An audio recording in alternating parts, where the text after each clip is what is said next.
पीछे होकर बैठ जाओ भाई, बैठ जाओ पीछे होकर। भागीरथ पीछे बैठाओ इनको, बैठो भाई बैठो।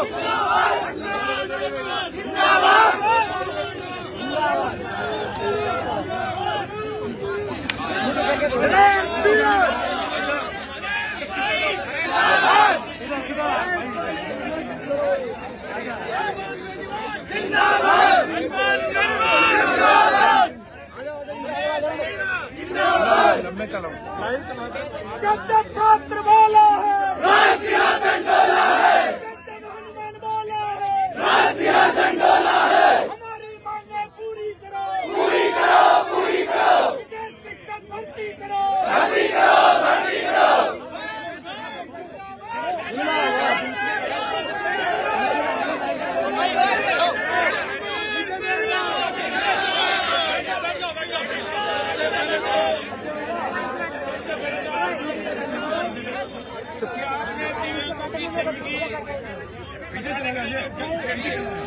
आज शिक्षा के नाम पर सरकार बात कर रही है, लेकिन विशेष शिक्षक लगाने की जो बात है, ये लोग सरकार के समय बजट के अंदर जो भर्ती निकाली थी उसके अंदर से भी 1200 पद अभी बेगलों के खाली है। और पर पंचायत भी अगर आप ले और पर गांव अगर ले तो बहुत बड़ी संख्या होती है। पर पंचायत भी 5000 से ज्यादा विशेष शिक्षकों के पद सरकार निकाल सकती है। मैं आपको धन्यवाद दूंगा कि आप अपनी मांग के लिए डटे रहे, आपने आंदोलन की शुरुआत की। और इस देखिए लोकतंत्र के अंदर लंबा लड़ना पड़ता है अपने हक और अधिकार के लिए। जब भजनलाल जैसी सरकारें हो तो यहाँ तो आपको पता है कि रात कब होती है दिन कब होता है इसका पता ही नहीं चलता। भजनलाल सरकार के अंदर भाइयों बहुत बुरी स्थिति है। एसआई भर्ती को हमने रद्द कराया और डबल बेंच के अंदर सरकार चली गई। और सरकार ने उस वक्त कहा था, सरकार एक मंत्री जो किरोड़ीलाल जी उलझ गए थे मेरे से और वो कह रहे थे कि आपने नहीं कराई, हमने कराई, ये किया वो किया। और भजनलाल का स्टेटमेंट कि डीबी के अंदर सरकार नहीं जाएगी। फिर भी सरकार ने डबल बेंच में ये कहा कि भर्ती को यथावत रखो। यहाँ सरकार की करने और करने के अंदर अंतर नहीं है, क्योंकि लोकतंत्र की हत्या इस देश के अंदर हो गई। और राजस्थान में भी कांग्रेस बीजेपी मिलकर सारा काम करे। अंतर चुनाव का परिणाम भी आपने देखा होगा, जब कांग्रेस भारतीय जनता पार्टी मिलकर एक संघर्ष करने वाले व्यक्ति को हरा रहे थे, ये आपने देखा। इसी तरह हम लड़ रहे सड़कों में लगातार 25 साल हो गए। और ये 25 साल के संघर्ष का ही परिणाम है कि 4 बजे तक की परमिशन थी और 6 बजे आप बैठे। कि कानून हम हाथ में लें, लेकिन सरकार में मजबूर करेगी तो वो रास्ता भी अख्तियार करना पड़ेगा। लोकतंत्र के अंदर कानून रखवाली के लिए बना, कानून अगर हमारे लोगों को डराएगा तो उस समय एक नई क्रांति की आवश्यकता होगी। नई क्रांति राजस्थान की प्रत्यक्ष होगी। भाइयों विश्वास दिलाता हूँ कि आज जो विशेष शिक्षक भर्ती का आपने मामला उठाया, मैं आपको धन्यवाद दूंगा। इसमें आगे बैठ के आप रणनीति तय करें, क्या हमें करना है, बात पेरोकारी करें। हमारे लोग वोट के समय तो जाति भी याद करते हैं, सारी बातें याद करते हैं, हाथ जोड़ के आ जाते हैं। और जैसे ही वोट मिलता है और मंत्री बनते हैं या नेता बनते हैं, उसके बाद अपनी जाति, अपने गांव, अपनी ढाणी को भूल जाते हैं। ये बहुत बड़ा दुर्भाग्य राजस्थान उस देश का। मैं प्रयास करूंगा कि आपकी जीत हो। आप जिस मुद्दे को लेकर बैठे हैं, हमेशा राष्ट्रीय लोकतांत्रिक पार्टी हनुमान बेनीवाल उनकी पूरी टीम आपके संघर्ष के समय में आपके साथ खड़ी है। आज हम बैठ के इसकी अगली प्लानिंग करते हैं कि किस तरीके से आपको आपका हक और अधिकार मिले। हमें और सड़कों पर आपके साथ लड़ना होगा।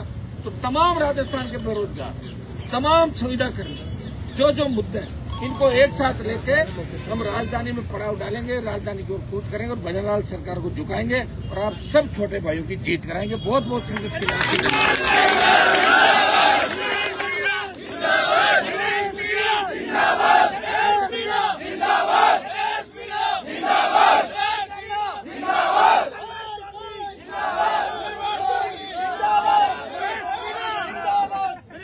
बहुत आगे तक जाएगा।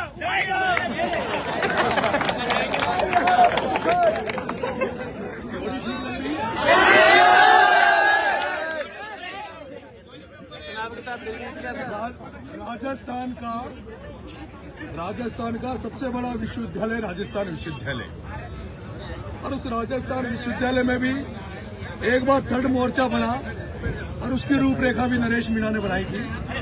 आज 20 महीने में 3 चुनाव लड़कर और तीसरा चुनाव हार कर इसलिए आया हूं क्योंकि कांग्रेस और बीजेपी ने मिलकर इसलिए नरेश मीणा को हरा दिया कि अगर नरेश मीणा विधानसभा में चला गया तो नरेश मीणा हनुमान जी की कमी विधानसभा में पूरी कर देगा। और आज शायद अगर नरेश मीणा विधायक होता तो आप लोगों को सड़कों पर नहीं डोलना पड़ता, आपके लिए नरेश मीणा कुर्सियां फेंकता हुआ नजर आता विधानसभा में। लेकिन दुर्भाग्य राजस्थान का है कि एक बार कांग्रेस एक बार बीजेपी, आपके पहले सीएचसी के बच्चे महीनों तक धरना देके गए, एसआई के मामले में धरना लंबा चला और केवल हम लोग धरना देते हैं, लेकिन एक दो नेताओं के अलावा कोई आपकी आवाज को उठाने वाला व्यक्ति नहीं है। केवल हनुमान जी जब भी यहाँ पर लगता था, क्योंकि डॉक्टर साहब तो जब से बीजेपी में गए, जब से मंत्री बने हैं, डॉक्टर साहब बोल नहीं पा रहे। अभी भी भाई साहब से हमारी बात चल रही थी, हमने कहा कि भाई डॉक्टर साहब को अभी भी छोड़ देना चाहिए, समय है। और राजस्थान की जनता के लिए, राजस्थान के किसानों के लिए इन दोनों पार्टियों को हटाकर हमें एक नया फ्रंट बनाकर जनता के लिए लड़ना चाहिए। मेरे साथियों, भाई साहब ने आपको मार्गदर्शित किया, मैं आपको ये भरोसा दे रहा हूँ, तीसरा चुनाव हारने के बाद आदमी टूट जाता है, लेकिन नरेश मीणा तो चुनाव हारने के बाद ही जनता के बीच में आ गया और आपके लिए लड़ाई लड़ेंगे। मैं भाई साहब से अभी व्यू रचना हम लोग तैयार कर रहे थे कि राजस्थान में किस तरह से नई क्रांति पैदा हो, ताकि ऐसे नेता राजस्थान की राजनीति में निकल के आए, क्योंकि 200 बैठे हैं वहाँ पे विधानसभा में। कितने 200 बैठे हैं, लेकिन मुझे तो लगता है